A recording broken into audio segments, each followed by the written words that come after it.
Bad blood. David and Emma looked at each other across the table. The young couple were happy, the food was delicious, the light from the candles was soft and the music was perfect. David looked at Emma's beautiful smile. All the pain of his last breakup disappeared. All his doubts and fears about love had gone. His hand reached out and touched hers. "I want to ask you something." David searched her eyes. Could she guess what was coming? Her smile made him feel brave. She held his hand. "Don't worry. Whatever it is, I'll probably say yes." He felt so excited. He was about to ask the most important question of his life. From the corner of the restaurant, a strange man watched them. He sat very still at his table. He held a menu but he wasn't reading it. Instead, his cold eyes looked only at the young couple. Back at their table, David suddenly felt nervous. "Excuse me," he said to Emma. He pushed his chair back and went to the toilet. As he looked in the mirror, he told himself, "Come on, David, come on. You can do this, mate. She's crazy about you." Feeling ready, he went out of the bathroom. He almost walked into the extremely tall man who was waiting by the door. The man's eyes were a cold, bright blue. His face was pale with a sharp, pointed nose and thin, pale lips. "Oh, sorry," said David. "Which one?" the man hissed. He spoke with a strong and strange accent. David had never heard that accent before. For a moment, David was confused. Then he realized what the other man meant. "Oh, this one," said David, helpfully. "This is the men's toilet." David went back into the restaurant. He reached for the ring in a box in his pocket. It was time to ask her. The taxi ride home was wonderful. The happy couple discussed their future life together. They shared their sweet feelings about each other. "The night I asked you to marry me," said David. "The night I said yes," replied Emma. "Just think, our whole lives together. Sharing, caring." He began. "Loving, giving." Emma finished his sentence.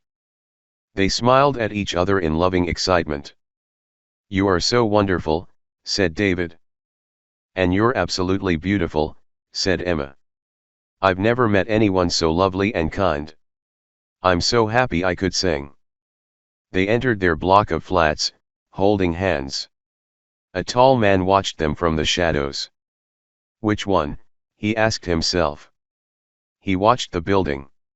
He was waiting for a light to come on to show him which flat was theirs. 1 minute passed, 2, there it was.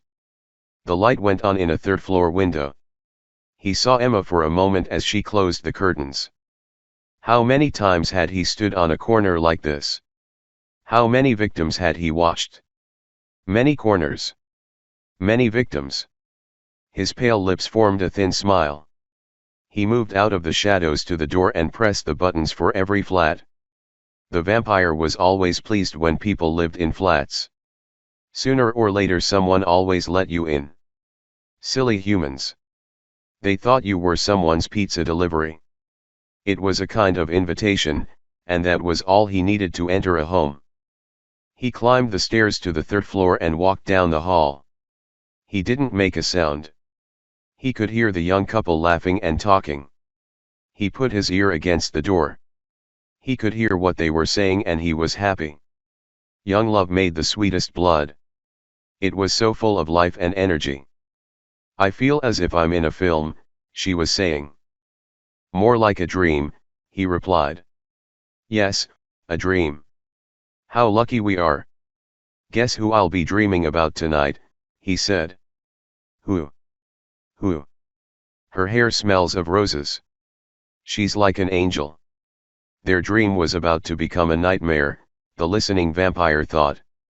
Suddenly, he opened the door and stood there, showing his sharp teeth. The couple screamed and then held each other in terrified silence. The vampire could smell and taste their fear. This was how he liked it. Fear also made the blood sweeter. "There's my wallet. On the table, there." "Take it," said David. "Take anything you want." "I will take anything I want," the vampire replied. "Fine. Fine. We won't stop you, I promise," David cried. "You won't stop me." "I promise," replied the vampire. The light shone on the sharp teeth. A terrible thought came to David and Emma at the same time. "Look at his teeth. Is he a vampire?" "Which one?" the vampire hissed. "It can be only one." The couple's eyes were big and afraid. Their mouths open in horror. They held each other's hands and their stomachs filled with fear. "Already tonight," continued the vampire, "I have drunk from 3. One more, then I can sleep and feel young again." The vampire moved towards them. Instinct made David step in front of Emma to protect her. Emma gratefully held onto his back. The vampire wasn't in a hurry. He had plenty of time. Who should he attack? He asked himself. "Which one?" "Thank you," Emma said quietly in David's ear, "for what you're doing for me." "Of course, my love. I'm here to protect you."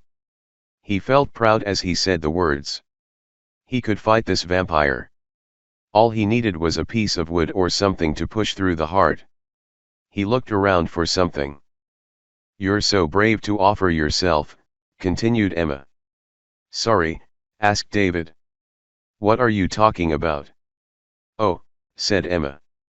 "I just thought that with your love for me and everything." David and the vampire looked at each other. "Now, listen, Emma.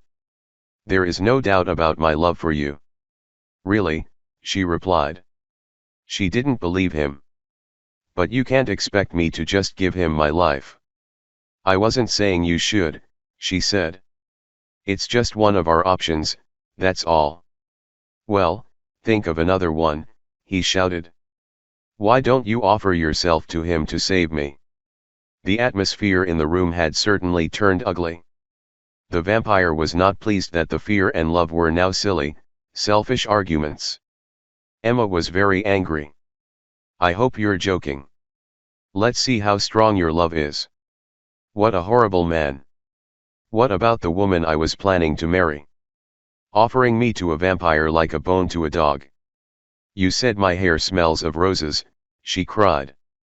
All right. Relax." David was a little embarrassed to be having this argument in front of a stranger.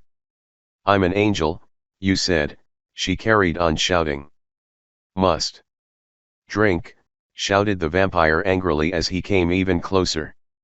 He wanted to make a quick kill. Then he could get away from these terrible people as soon as possible. His eyes opened wider and his teeth were bared. "Which one?" "Her." David pointed at his future wife. "Him. Him," screamed Emma in anger. "Please, him." The vampire approached David. "She's younger." "Sweeter," said David. The vampire turned to Emma. "He's bigger. There's more of him." She pointed at David. Suddenly the vampire felt tired. He had been killing for many centuries. Listening to them was depressing. How could he feel good by drinking the blood of either of these disgusting creatures? He looked down at their terrified faces and shouted, "Bad blood." And with that, he disappeared into the night air and left Emma and David alone together. Together, as they had promised, for the rest of their lives. Story written by Clive Lane and adapted by Nicola Prentice.